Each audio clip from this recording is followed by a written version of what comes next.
Rewriting: How to Do Things with Text by Joseph Harris.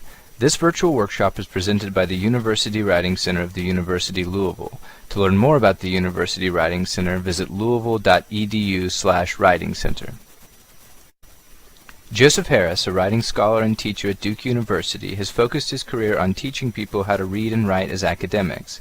His book Rewriting is intended to help students and scholars write in interesting ways about issues, texts, and ideas that matter to them. In support of this objective, the University Writing Center has developed a three-part virtual workshop series to present you with some of Harris's suggestions for situating your own ideas in relation to the thoughts of others in your academic writing. Academic writing can be defined as writing that contributes to public or published conversations that circulate in and constitute various areas of study or academic disciplines. In this way, academic writing reflects the values, materials, conventions, methods, and styles privileged in different areas of study. For example, the conversation that takes place among biologists in biology journals, books, and conferences has different characteristics than the academic conversations of historians. However, Harris suggests that despite these disciplinary differences, academics routinely draw from a shared set of moves or writing strategies to contribute to the conversations taking place in their respective areas of study. To successfully navigate and contribute to these scholarly conversations, university students are often expected to demonstrate a facility with these moves in their academic writing. Harris uses the term rewriting to signify reading and writing practices that engage with the work of others to contribute to various academic conversations. In this way, the notion of writing as rewriting goes beyond concerns of recitation, plagiarism, correct documentation, and the use of authorities to address the most exciting aspect of academic writing, the opportunity to engage with, respond to, reuse, and rewrite the work of other thinkers. By highlighting the common rewriting moves academics make in their writing to contribute to various conversations, we hope to help you participate more effectively in the conversations that interest you. Drawing from Harris's strategies for working with text in academic writing, this workshop series will present three key rewriting moves: coming to terms, forwarding, and countering. These moves need not be followed lockstep, but rather suggest a range of strategies that you can use for various purposes at different points in the writing process. In this way, you might use several moves simultaneously, use one move exclusively, or choose not to use a particular move at all when responding to the work of others in your writing.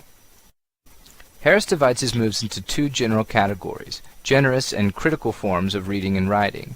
These categories help to establish an approach to academic writing that acknowledges the strengths of other perspectives while also challenging ideas you may find troubling or incomplete. Effective academic writing often requires both generous and critical responses to the work of others.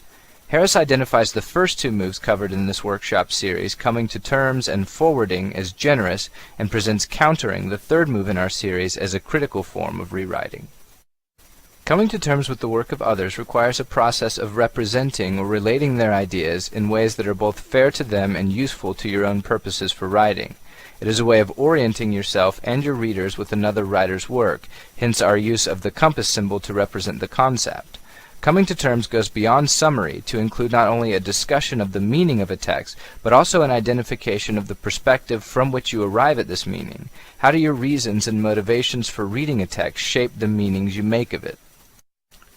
For example, a writer who incorporates the United States Bill of Rights into his or her essay to support an argument against censorship in popular culture will likely not read and represent the document in the same way as a constitutional historian writing to explore the significance of the bill for the formation of national identity.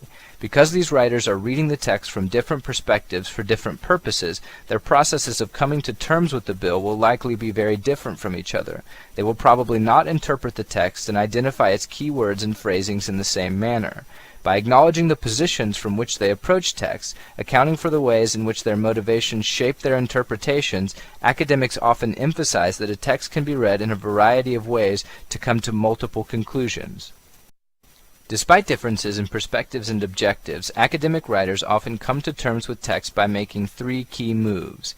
They define the project of the text in their own terms, note keywords or passages in the text, and assess the uses and limits of the text approach. Again, these moves are not intended to comprise a fixed sequence of steps. In the same way that the order of Harris's rewriting moves may vary depending on context, the characteristic moves of coming to terms with the text should not necessarily be followed lockstep. Coming to terms with the text in your writing requires you to identify and define the project of its author. This rewriting move goes beyond merely restating the main idea or thesis of a work to unpack what the writer is trying to do with his or her project, the strategies he or she employs to build an argument. This means exploring not only what someone has said, but also what he or she was trying to accomplish by saying it. To define the project of a writer, you might focus on the following elements of a text. Aims. What is the writer trying to achieve? What position does he or she want to argue? What issues or problems does he or she explore? Methods. How does the writer relate examples to ideas? How does he or she connect one claim to the next to build continuity and flow? Materials. Where does the writer go for examples and evidence? What texts are cited and discussed? What experiences or events are described? One of the best ways to unpack a writer's aims, methods, and materials is to pay close attention to the wording of his or her text. Effective academic writers often come to terms with the text by moving from general or global concerns of a writer defining his or her project to focusing on specific moments of interest in the text. To come to terms with a complex text, you need to be able to unpack your ideas about a writer's project by citing key passages or terms from his or her text. This move requires you to quote effectively from the text. Effective academic writers do not quote from a text to explain an objective meaning, but to explore possible meanings from various perspectives or positions. And so, when deciding when or how to quote, academic writers usually don't focus merely on what the writer of the text is trying to say, but on what aspects of the text stand out for them as readers. In other words, quotes should be used to illustrate a particular view of a text, to single out terms or passages that strike you as interesting, troubling, ambiguous, or suggestive. In this way, Harris suggests that you can think of quotations as flashpoints in a text, moments given a special intensity. Harris's rule of thumb is to quote only those phrases or passages that you want to further explore in your writing, passages or terms you want to analyze, elaborate, counter, revise, echo, or transform. In academic writing, coming to terms with the text seldom means agreeing or disagreeing, defending or attacking, but rather centers on weighing options and sorting through possibilities. In this way, academic writers move beyond simple either-or constructs to explore positive opposing terms. Positive opposing terms are words and values that don't necessarily contradict each other, but create a productive tension. For example, Harris's suggestion that rewriting includes both generous and critical readings implies that these terms are not opposed to one another, but exist in an ongoing tension. Generosity and critique are neither directly opposite nor congruent. In the same way, academic writers often bring perspectives into this positive opposition or tension.